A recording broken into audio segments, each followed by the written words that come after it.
What's up everyone, welcome back, Patrick here, and in this video what we're going to do is state f of g of h for each of these three scenarios here. So notice in part A we got f of x equals cos x, g of x equals 1 over x minus 3, and h of x equals x squared plus 1. And we got to state f of g of h. So let's start off with part A. I'm going to erase B and C for now, and then once we get to those I'll rewrite them. So f of g of h, another way that we can write this is f of g of h of x, like that. And so what I like to do is first start with the two most inside functions, and notice that that is g of h of x. So first we'll get an expression for that, and then once we have an expression for that, we'll plug in that expression here and get f of that expression. So notice that h of x equals x squared plus 1. Notice that g of x equals 1 over x minus 3. But if we generalize this here, that means that g of any expression equals 1 over that expression minus 3. And notice that that's what we have to do over here, because this h of x here, that's actually an expression. So g of x squared plus 1, that's h of x. So we got to plug in x squared plus 1 for this expression here. So we would end up with 1 over x squared plus 1 minus 3, like that. And so notice we could simplify this, because 1 minus 3, that ends up being minus 2, like that. And so g of h of x equals 1 over x squared minus 2. And so now what we do is we take that expression and plug it in here. So we'll have f of 1 over x squared minus 2. Right, so we're just working our way from the inside out. And so notice that here we have f of 1 over x squared minus 2. Now f of x equals cos x. So generalizing this, that means f of any expression equals cos of that expression. So that's what we're going to be applying here, because we have f of this expression. So the expression is 1 over x squared minus 2, so this would end up being cos of 1 over x squared minus 2. So that there is the answer for part A. So moving on to B and C, I rewrote them up here. So part B, we got f of x equals the square root of 2x minus 3, g of x equals x squared plus 3, and then h of x is x squared minus 3. So remember what we're finding, f of g of h, which can be rewritten as f of g of h of x, like that. So let's first find what's g of h of x. Now h of x in this case, we know it's x squared minus 3. So let's plug that in right there. And so notice that g of x equals x squared plus 3. So if we generalize this even further, we'll have g of an expression equals the expression squared plus 3. We could even put that in brackets like that. So notice we're going to have to apply this over here because we have g of an expression.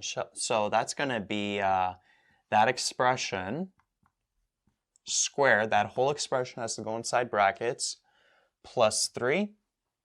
And so to simplify this, we got to FOIL this out. X squared minus 3 times x squared minus 3. You would end up getting x to the 4 minus 6x squared plus 9. Then we'll have plus 3 here, so we'll have x to the 4 minus 6x squared plus 12, like that. So this expression here ends up being g of h of x. And then we could take that expression and then plug it in here. So we'll have f of x to the 4 minus 6x squared plus 12.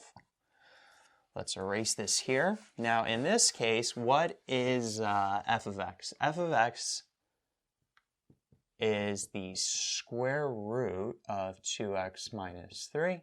So that means f of an expression equals the square root of 2 times that expression minus 3. So we're going to apply this over here. F of this entire expression is going to be the square root of 2 times that expression minus 3. And so simplifying this, we would have the square root. We got to distribute this 2 inside the bracket. 2x to the 4 minus 12x squared plus 24 minus 3. And so we would end up getting the square root of 2x to the 4 minus 12x squared. 24 minus 3, that would give us 21. And so that there ends up being the final answer for part B. That's what f of g of h of x is, if f of x, g of x, and h of x are those functions respectively. Okay, now moving on to part C. Now part C, as a heads up, it's going to be a little bit more algebra to simplify, to make it look nicer. So again, we're finding f of g of h, which is f of g of h of x. So as before, let's first find what g of h of x is. Now notice that h of x in this case is 1 over x. So we'll have 1 over x like that. So notice that g of x equals 3 over 4 minus x, which means g of an expression equals 3 over 4 minus that expression. Okay, and that expression in this case is 1 over x. So we would end up having 3 over 4 minus 1 over x, like that. So now what we got to do is we got to simplify this, because notice we have a fraction, 1 over x, within another fraction. So we don't want to have that. So what we're going to do is we're actually going to turn the denominator into one fraction. And then we could take 3 and divide it by that one fraction. So what we would do, let's do it on the side here actually. So we'll have 4 minus 1 over x. So it's like 4 over 1 minus 1 over x. To subtract these fractions, we got to get a common denominator, which would be x in this case. So we've got to multiply the 1 by x, multiply the top by x. So we'd end up with 4x minus 1 over x, like that. So this would be 3 over 4x minus 1 over x, like that.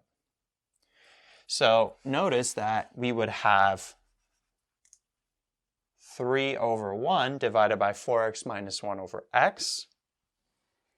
So this would be like 3 over 1 times x over 4x minus 1, like that. And so a fraction divided by a fraction is that fraction multiplied by the reciprocal. So this would end up being 3x over 4x minus 1. Okay, so g of h of x is equal to that, 3x over 4x minus 1. That's what it simplifies to as a nice fraction. So what we would do is we would take that expression and plug it in here. We'll have 3x over 4x minus 1, like that. Now, f of x in this case is ln of x minus 3. So that means f of an expression equals ln of an expression minus 3. So using that over here, we'll have ln of this expression, 3x over 4x minus 1 minus 3, like that. But leaving it like this is a little bit ugly. So what we're going to do is we're going to take that 3x over 4x minus 1 and we're actually going to simplify it to look nicer. Okay, so a little bit of a review of how to do algebra with rational expressions. So we got 3x over 4x minus 1 minus 3 over 1. So common denominator, we got to multiply this by 4x minus 1, meaning the top we got to multiply by 4x minus 1. So we would end up with 3x minus 3 times 4x minus 1 all over 4x minus 1, like that. So distributing inside the bracket, -3 times -1 is +3, and then we'd have 3x minus 12x, which would give us minus 9x, like that. And this is going to be all over 4x minus 1. Notice how the numerator we can factor. You always want to factor to see if anything will cancel out, but in this case, nothing will really cancel out. And we can't factor the denominator either, right? You want to factor because sometimes a factor here and a factor there can cancel out and simplify even further. But in this case, that's not happening. So we can either have our answer in this format, ln of 3 minus 9x over 4x minus 1. Remember this expression here, simplify to this or that. So the final answer is ln of this or ln of that. This would be in a square bracket, ln of that expression, right? So a little bit more simplification in this one. So if you get something like this, always start with the most inner functions and then work your way outside. Make sure you simplify all the way because usually if it's a multiple choice questions, the answers will be most likely simplified. So this is the final answer for part C.